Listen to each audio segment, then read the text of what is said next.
How good are Brock Purdy and the 49ers? Actually, as we head into week 6 of the 2023 NFL season, I can confidently say that I feel that the 49ers are by far the best team in the NFL right now. While they currently sit at 5-0, a lot of things can be seen at the surface level. Christian McCaffrey is playing at an MVP level. Brock Purdy hasn't slowed down. Deebo Samuel appears to be back, and Fred Warner and Nick Bosa are consistent Defensive Player of the Year candidates. While a lot of people understand this, they just don't know how it's happening. So the goal of today's video, if you're a 49ers fan, you're going to leave with a firm grasp of your team's success. But if you're a football fan in general, or you like another team, you may leave even more fearful of stepping in front of this powerhouse. No more talking. Let's roll the tape. The 49ers currently rank second in points per game and third in total yards per game, stats which could easily rival the Dolphins if it weren't for the Broncos. However, I don't think it's a secret to what really drives this offense, and that's the run game. The 49ers average a staggering 156 rushing yards per game, placing them third in the NFL. But contrary to their usual back-by-committee approach, 102 of those yards come at the hands of Christian McCaffrey. So how exactly does this work? And when faced with that question, I think that my first answer is not only is Christian McCaffrey a match made in heaven with Kyle Shanahan, I look at his scheme and I'm thinking from a defensive mindset. When we usually look at offense and we got to go against the run game, we're preparing for the week, they get into a certain formation, we're thinking about 3 to 5 plays typically. With the 49ers, we can boost that. You look at any formation with their versatility, they have a Kittle, they have a Juszczyk, a Deebo Samuel. They get into a formation, they can run 5 to 10 to maybe even 15 plays out of one formation. How do you prepare for that? Looking at this play specifically, we got a toss play. We got another guy in motion, and they can do so many things out of this. However, though, on this play, they're running the actual toss, and they get these guys in motion, get them on the move. When we got Trent Williams getting up to the play side backer, that's a problem because now Trent Williams is one of the best left tackles to ever do it. He's getting up on our play side linebacker, but the backside linebacker is key in this play because you have to also prepare for the fact Christian McCaffrey can stop on a dime, cut it back, go for 50 yards. However, though, right here, he follows his blockers, and the play side backer is still essential to the play. It's rare that you're going to make this tackle right here. Christian McCaffrey gets a big time chunk gain, but this is just one of the plays. We got more. And running such an exotic offense like this puts so much stress on the linebackers. They've implemented a play that I've seen a lot this year, and other teams have actually used it to this point. The Atlanta Falcons used it with Bijan. It's a counter play, which looks like that wide zone kind of toss play, but it's designed to cut back, and they've ran that. So it's so many different things. But getting into the next part, I've actually been a big fan of how their inside run game has looked. Christian McCaffrey has been exceptional between the tackles, and they've used them in that manner at a high volume. Let's take a look at this play right here because it is a touchdown run, but we got 5 down linemen. We got 1 linebacker. This is forcing our linebacker to either be perfect in this play or our safeties have to be grown men like they're true linebackers. Right here, we got the motion to begin with, and then we got the inside zone. We see different things, and like I just said in the last play, he can cut it back and go up.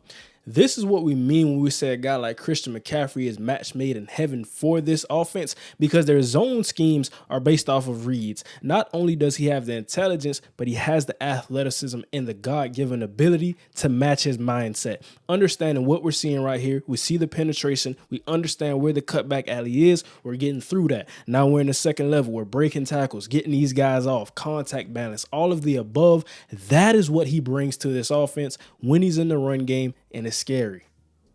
And that's not even to mention what he brings to the receiving game. Because he's a guy who can legitimately go 1,000 and 1,000 year in and year out, they add him in the passing game as an extension of the run game. You don't have to always be between the tackles. Sometimes we can use you in a screenplay, and this is what they do right here. It's special because now we get him in space. We got guys in front. Let him read his blocks. Let him get into Madden mode for a little bit. Make these guys miss, and now we're to the end zone.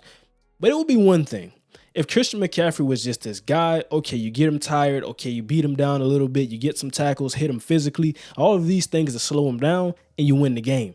But you can't work like that because they have another guy who can also catch the football and who can also run the football, and that's Deebo Samuel. Let's take a look at it right here. First thing we got to do, let's assess the formation. We got 21 personnel, 2 backs, 1 tight end, Kyle Juszczyk at the fullback, George Kittle at the tight end. Didn't I just talk about a play? It's so coincidental. Didn't I just say that they run this play that looks like a toss, but it's actually a counter and it's designed to hit on the backside? Let's look at something right here. We got this motion by Kyle Juszczyk, right? But understand what he's going to do. He's pulling back inside. We got George Kittle. He's splitting and coming across the formation. Now he's blocking that play side. Now we got the toss, which we think we have if we're the linebacker, but it's designed to hit on a cutback. And we see that the linebackers actually play this pretty solid. So what we see from Deebo Samuel, now he's reading his blocks. And this is where you see the creativity. Deebo Samuel is an elite runner of the football, although he's a receiver by trade. 26, you're not making this tackle. Get outside. Now we're getting to the sticks. Big time run, versatility within this run game. So what we see from these backs are they're showcasing familiarity within the scheme. Christian McCaffrey, he's comfortable. He understands what the runs are designed to do, and he has the athletic ability. Deebo Samuel, the same thing. But you also have guys like Kyle Juszczyk, Elijah Mitchell when healthy. Then you have Jordan Mason, the guy who's been running the football in the second team. So you have to love what they've done. But of course, if the run game doesn't work, and you're probably wondering, during times where it actually doesn't work, and I think that's rare for this team, can they, with Brock Purdy, consistently throw the football? And the honest answer is yeah, when they have to.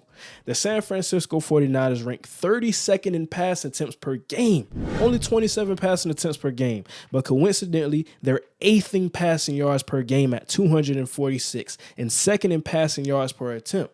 I think that when you run the ball like San Francisco, the passing game naturally becomes easier, but I don't want to overshadow the fact that I think that not only has Brock Purdy stayed consistent from what we saw last year, I think he's even better in 2023.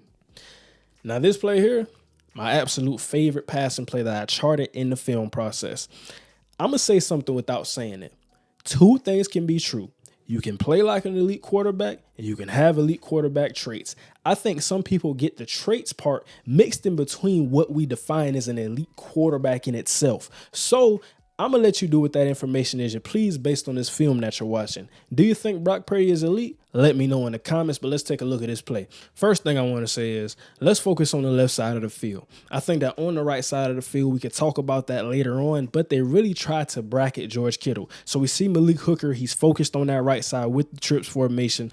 Also, though, we see Leighton Vander Esch. He's buzzing underneath in his hook zone. So we got Brandon Ayuk isolated against Stephon Gilmore, and it's huge because understand the ball placement. This is why this is my favorite pass. Anticipation, ball placement, everything that you could possibly want for a quarterback and understanding where and when to make your decision. He gets rid of the football quick. As we can see right here by an inside look, as Brock Purdy releases this football, there is nobody in the vicinity of this pass. Even Leighton Vander Esch, and I love him at times when his eyes are on track. He has to stay consistent. But looking at this play right here, I'm looking at it and I'm saying, okay, we're throwing this football with anticipation. Leighton Vander Esch, we see what his leverage is. He can't get back in time and make a play on this football. Although he's an athletic freak, we're throwing his ball inside and we're letting our guy stay in stride. This is a throw off of the fingertips, just a hair too far outside for him to make a play on the ball. Brandon Ayuk catching it, going in stride, big time play, big time throw. And another thing I really like about Brock Purdy, it's extremely hard to fool this guy with deceptive coverages. We're looking at something right here. This is another man coverage from the Pittsburgh Steelers. And look at how hard this robber comes down into this buzz hook. I don't want you to say anything, but you know a quarterback right now as you watch this video who will throw this football with the pressure in his face. However, Brock Purdy, though, he's showing us improvisation skills. And like I said, he's not the most athletic, but he can get out of the pocket and he can throw on the run. Understanding where Brandon Ayuk is, it's man coverage. We know he's coming across the middle of the field. I know all of these things in the back of my head. So as soon as I get clear of the pressure, now I find Brandon Ayuk. I'm throwing this football. Big time play after big time play from Brock. And when you pair some of the things that Brock Purdy already has working for him initially, along with the scheme of Kyle Shanahan and how they dropped this passing game, let's look at this play right here.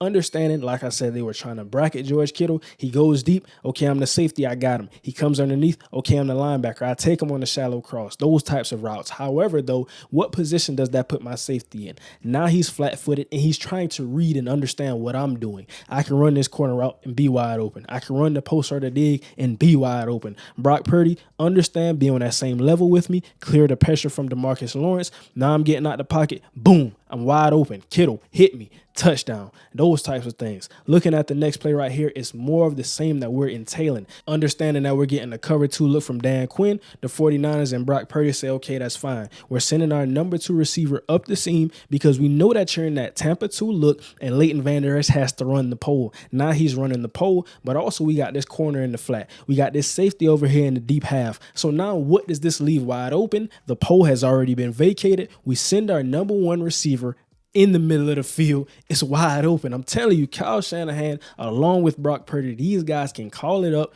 and Brock Purdy knows how to make them decisions. And when I talk about what does he struggle with, I mean, I can point to the New York Giants game. I can say he missed a lot of deep throws, struggles to throw the ball deep consistently, but it's not like he can't do it. It's something that he understands, he's going to work on, and he's going to get better at it. We see that he can do it right here in this play, and I think that also, you look at some of the other things that they do. They really love the screen game. George Kittle hasn't been the biggest factor as far as production, but teams know he's on the field, and that's probably adding to why he hasn't been the biggest factor outside of the game that Brandon Ayuk missed. I mean, I'm looking at all of these different things. I'm looking at the passing game, how they're scheming it up, the run game, but let's get into something that I love and my favorite side of the ball. I think we can all agree that defensive coordinator Steve Wilks inherited a defense where he really just has to know when and where to call his plays. The talent is already there.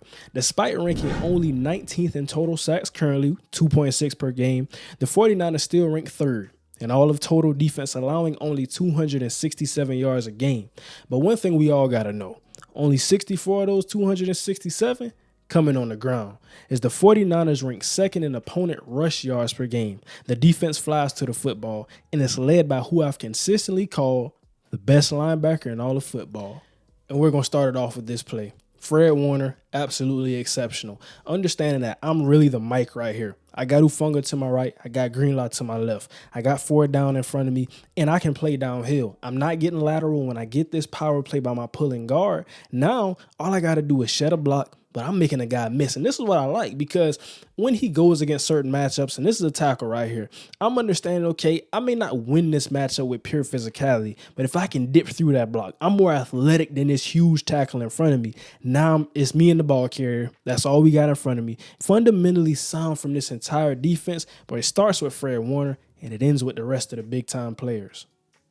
And this is a play right here which just showcases the mentality of this entire defense. The Cowboys try to run their own variation of a toss. However, though, the 49ers, their nickels, their safeties, linebackers, corners, they're not having it. You got to understand that when a team stops to run like the 49ers do, it's a mindset. And it doesn't just start with Fred Warner and end right there. It starts with Fred Warner and it ends with De'Amade Lenoir. It ends with Isaiah Oliver, Hufanga, those types of guys. And also Oren Burks, a guy who I do want to shout out. He's been making plays when they get into that traditional base. But I talked about Fred Warner and I shined on Fred Warner. We got to understand one thing. There's another guy in Dre Greenlaw who's an elite linebacker. I'm taking it that far. I've been watching this guy for a long time, and I've been saying, okay, maybe is that because he's playing beside 54. But no, 57 is that type of guy. Look at some of the plays that he's making right here. I can't just go on with this video and not give him his own shine, because I love this defense, but I love Dre Greenlaw even more. I'm surprised how they've kept this duo and this tandem up to this point. Nobody's trying to get Dre Greenlaw. That's kind of crazy to me. But big time player as well, Nick Bosa. He also makes plays in the run game consistently. And we also got to talk about Arik Armstead, Javon Hargrove, those types of guys helping penetration up the middle, different types of things to make this all a sound rush defense. Getting back to the passing game though, and this might be the scariest part of it all. I spoke to how the 49ers currently rank 19th in sacks. It's also important to note they also rank 12th in pass defense. which really isn't bad at all. But because the team is so good and well-rounded, I think this area could be voted for the biggest room for improvement. And if you thought the Fred Warner love stopped there, okay, any linebacker that's elite or even average can make a good play in the run game. They can do those types of things. But what separates him from me? Why is he by far the best linebacker in the game? Look at this play right here. We're talking about the passing game, and we're still talking about the linebacker. I think that when they win against a guy like CeeDee Lamb, we saw some of those bracket coverages in which I talked about. And I think that, look at this right here, because we see as CeeDee motions across, Fred Warner motions across. Jerry Greenlaw gets back inside. What is this telling me? Okay, now I have the back. We see Jerry Greenlaw follow the back out of the backfield. And Fred Warner, what is he doing right here? Now he's sitting on the inside. We got Isaiah Oliver, but he has help in Fred Warner. So once CeeDee runs this shallow cross, now, okay, I'm understanding. I give him the bump. Isaiah Oliver, you got him from there. But Dak Prescott trying to get out of the pocket. I'm an athlete. I'm a playmaker. I go get this sack. I have no other coverage responsibility. I'm going to make the play, and I make it. Hey, if I didn't tell you enough about Fred Warner, you probably were waiting for this video. Why does this guy always say, okay, he's not Fred Warner. This is something that Fred Warner would do. You look at this video, you probably will never ask that question again. And I'm going to be honest, right here, I think that I do want to talk about Charvarius Ward and Deommodore Lenoir. The 49ers really trust those guys on the outside to be big-time corners. They truthfully don't run a lot of coverages. You're going to see Tampa 2, you're going to see man coverage, and you're going to see cover 3 sometime. And based on what I seen in the Rams game, I saw some of the different coverages, maybe a cover 6, maybe a cover 8, some of those matching principles, but it wasn't too much. And I think that when they go against that competition, inter-division, Seattle, LA Rams, you may see some different things because they know you. They've played you so much. They've game planned for you so much. So you got to switch it up a little bit. But overall, I'm looking at the coverage. I think that these are the main 3 coverages. I talked about this last year. But really right here, we're physical. We believe our players are better. And we know how to run the scheme. And when looking at the pass rush in its totality, I think that right here we see a big-time win. Nick Bosa getting a win. Arik Armstead getting a win. And teams, they understand. Nick Bosa, previous defensive player of the year. We can't just let him get off. He's going to wreck our game. We will lose if we don't block him. So it's been that approach. But I think that one thing we do have to note, the 49ers just brought in Randy Gregory. When he has everything clicking and when he's on full go, we know he can get after the quarterback. They got Cleveland Farrell, Drake Jackson, looking at that pass rush rotation. So overall, you think it's going to get better. You still got Javon Kinlaw, a guy who you drafted in the first round. It's some developmental pieces who by the end of the season, I think even though they aren't getting the sack numbers right now, we're seeing the pass rush reps right here. I'm thinking that they're still getting pressure. Even in the LA Rams game, I think a team that had some success in the passing game against San Fran, it wasn't that the offensive line just dominated the defensive line. But also looking at this, though, I think that in these reps, Dak Prescott was never fully comfortable in this game. They were getting consistent pressures. They have all of the pieces.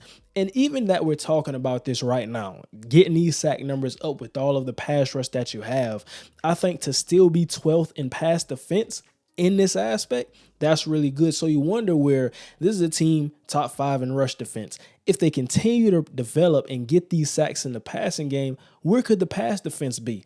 And I still think that right now as we speak today, this is the best defense in football. So at this point, I think the message is extremely clear.